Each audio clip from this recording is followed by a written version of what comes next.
আবু সাইদ থেকে ওয়াসিম এবং সেদিনে সারা বাংলাদেশে 6 জন শিক্ষার্থীকে গুলি করে হত্যা করা হয়। আমাদের সামনে দিয়েই তখনকার 3 জন মন্ত্রী আমাদের সামনে দিয়েই পদ্মাতে প্রবেশ করে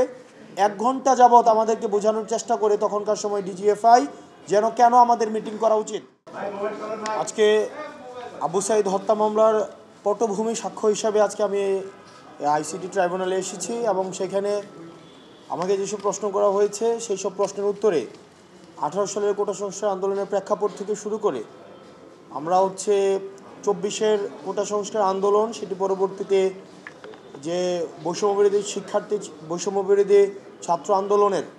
নেতৃত্বে গণ অভ্যুত্থানে কীভাবে যায় সেটারই পটভূমিকা বর্ণনা করছিলাম। এখন 1 ঘন্টার জন্য মুলতবি করা হয়েছে। তো আমরা আজকে 18 জুলাই 19 জুলাই পর্যন্ত সাক্ষ্য প্রদান করেছি যে কিভাবে আসলে মিডিয়ার সামনে আমাদেরকে উপস্থাপন করে আমাদের বক্তব্যকে বিকৃত করে নিয়ন্ত্রিত গণমাধ্যমের মাধ্যমে রাষ্ট্রের আইনশৃঙ্খলা রক্ষাকারী বাহিনী কিভাবে আমাদের বক্তব্য খণ্ডিতাংশ এবং আংশিকভাবে প্রচার করে আন্দোলন প্রত্যাহারের যে নাটক মঞ্চস্থ করেছিল সেই বিষয়ে সেখানে কথা বলেছি। এবং 14 জুলাই আমরা যখন আমাদের আন্দোলনকারীদের রাজাকারের নাতিপতি এবং রাজাকারের বাচ্চা বলে সম্বোধন করা হয় এবং সেটির প্রতিক্রিয়া সারা দেশের শিক্ষার্থীরা ক্ষুব্ধ হয়ে সারা দেশের বিশ্ববিদ্যালয়গুলোতে সেই বক্তব্য প্রত্যাহার করা হয় এবং শেখ হাসিনাকে নিঃশর্ত মাফ চাইতে বলা হয়। এবং এরপর দিনই ঢাকা বিশ্ববিদ্যালয়ের ছাত্রলীগ, মহানগর উত্তর দক্ষিণের ছাত্রলীগ যেভাবে শিক্ষার্থীদের উপরে নৃশংসভাবে ওবায়দুল কাদরের ইন্ধনে যেভাবে নির্যাতন এবং নিপীড়ন করে, নারী শিক্ষার্থীদেরকে যেভাবে হেনস্থা করে এবং শিক্ষার্থীদেরকে যেভাবে হল থেকে যেভাবে বের করে দেয়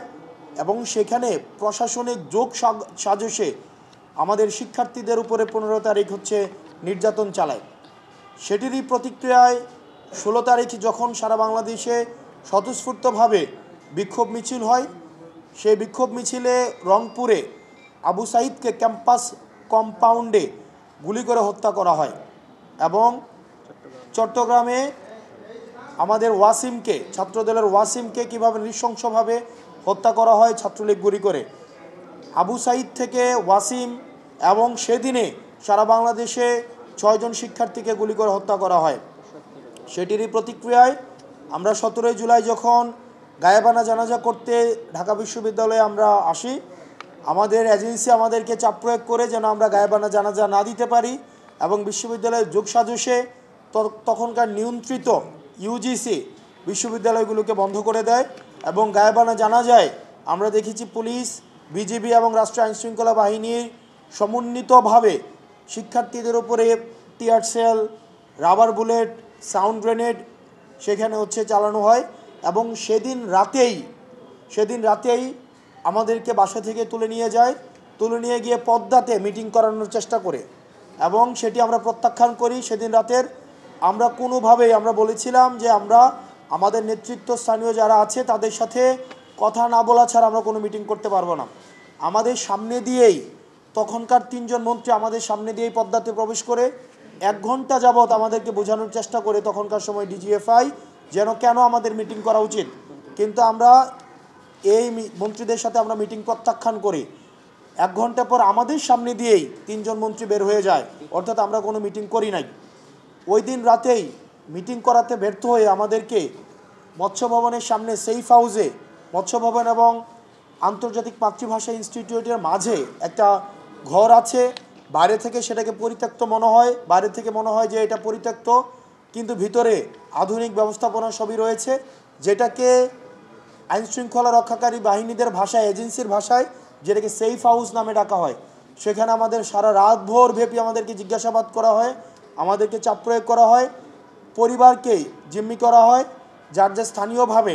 ছাত্রলীগ দিয়ে পরিবারকে হেনস্থা করা হয় এবং আমাদেরকে মিটিংয়ে যেন আমরা বসি সেটির জন্য আমাদের চাপ প্রয়োগ করা হয়। সেদিন সকালে এসে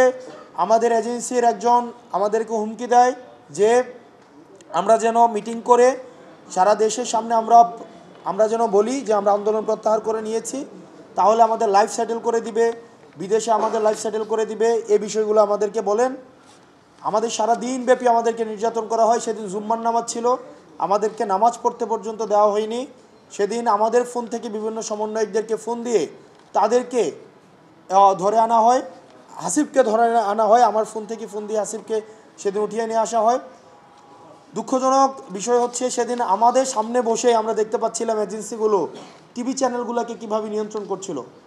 বিশেষ করে আমি বারবার শুরু থেকেই আমাদের নিরলস যে সাংবাদিক ভাইয়েরা বস্তুনিষ্ঠ সংবাদ প্রচার করার জন্য সংগ্রাম করে যাচ্ছে, নিরলসভাবে চেষ্টা করে যাচ্ছেন, কিন্তু তাদের মধ্যে কিছু সুবিধাভোগী আওয়ামী পাচাটা কিছু সাংবাদিক ছিল। তাদের যোগসাজশে আমরা দেখছিলাম বিশেষ করে ৭১ টেলিভিশন, সময় টেলিভিশন এবং ডিবিসি, এই তিনটি টেলিভিশনকে কিভাবে নিয়ন্ত্রণ করছিল আমাদের সামনে বসে এজেন্সিগুলো তাদের প্রচারিত খবরকে পরিবর্তন করে দিচ্ছিলেন, তাদের মতো করে খবর প্রচার করছিলেন এবং তাদেরকে নির্দেশনা দিচ্ছিলেন। বিশেষ করে এই তিনটা চ্যানেলকে নির্দেশনা দিচ্ছিলেন পরিস্থিতি স্বাভাবিক রয়েছে, নিয়ন্ত্রণে রয়েছে, 2 দিন নিয়ন্ত্রণে রয়েছে, সেটি যেন প্রচার করা হয়।